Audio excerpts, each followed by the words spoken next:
Well, welcome to Feel Resilient. Who to trust with your health, your liberty, your sustainability, and your spirituality.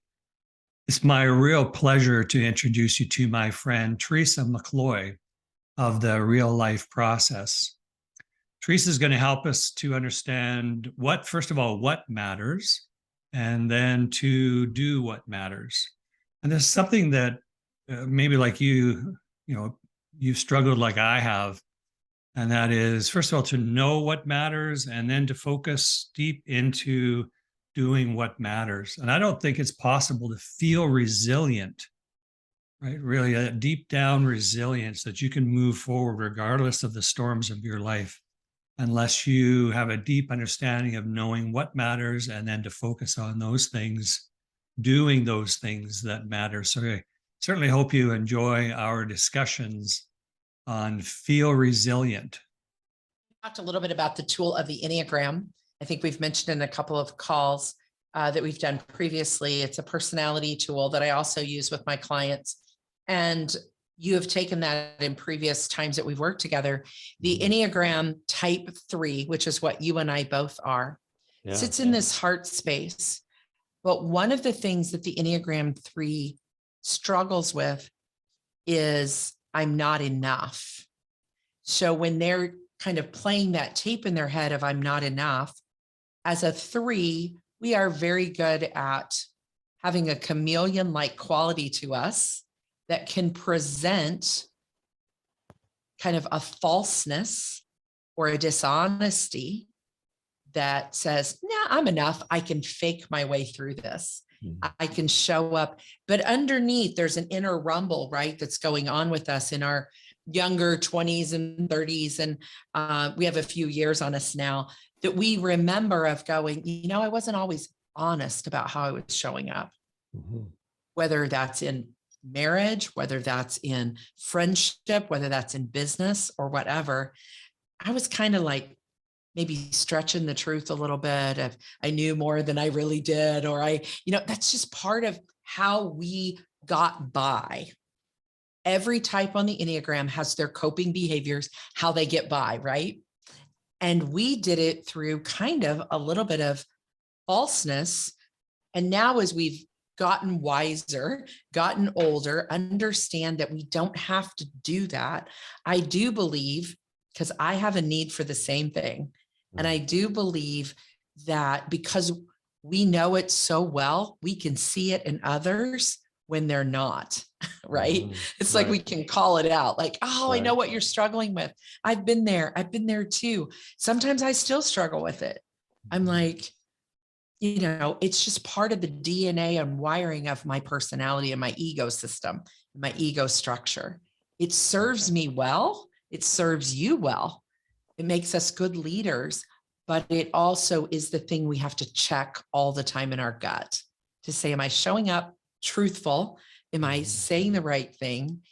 And so I think that's why it's such a high need for you and can kind of get under your skin sometimes when you have to deal with a difficult situation that you're like, I can call this out. Like, I know this well. So interesting that I'm looking forward to discussing eventually how this all plays out in our relationships. Because so we're going to get to that. Okay.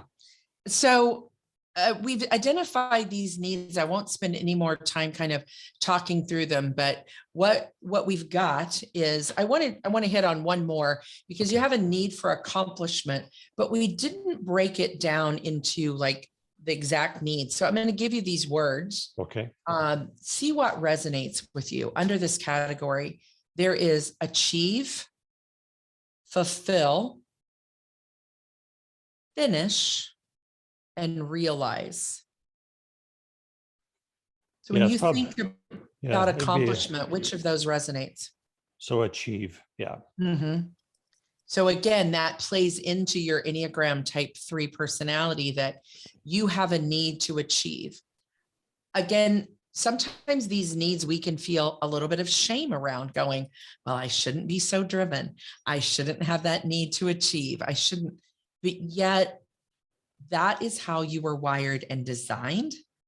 That is how you were made by your creator, is with the need to achieve. Everyone doesn't have that.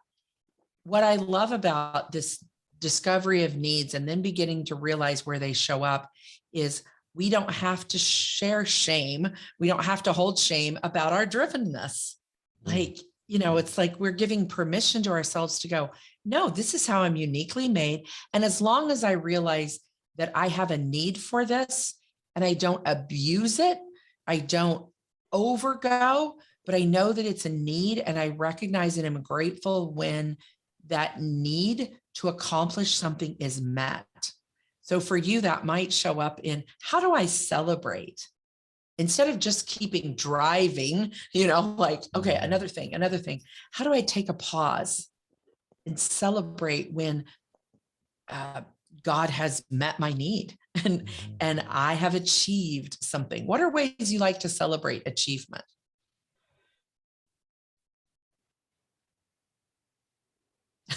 That's something I need to work on. Yeah. So isn't it interesting to go, okay, I achieved something, whatever it might be. I've met a health goal. I've met a business goal. I've done whatever.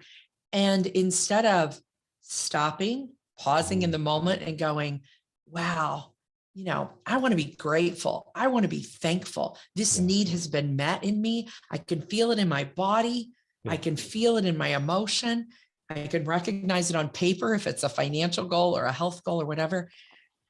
But many times in our wiring, we just buzz right past it and go, well, that wasn't quite enough. I probably need to do more. It's next. Yeah, it is. It's next. And so the invitation there in knowing that need is to go, if I have a need for achievement, number one, I want to recognize when I achieve something. There you go. Yeah, for sure. I want to celebrate with my team. I think it's Dan Sullivan, who's a great business coach and that talks about the gap and the gain. And that we always, the horizon is out there forever. So in the way that you're wired, you could always be going, well, there's more to do. That, I haven't got to the horizon yet. Well, you're never going to. The horizon's always going to be out there. Yeah. But if we measure backwards, as he says, and look at where were we in 2020? Where were you in 2021? In this day and age that we're living in, it's so important in short incremental places to see where we've achieved, because it can feel daunting. Yeah. So I'll just encourage you, Steve, as part of your homework, is to look back and say, well, where was I in 2019? How about 2020? Look how far I've come. I've achieved a lot.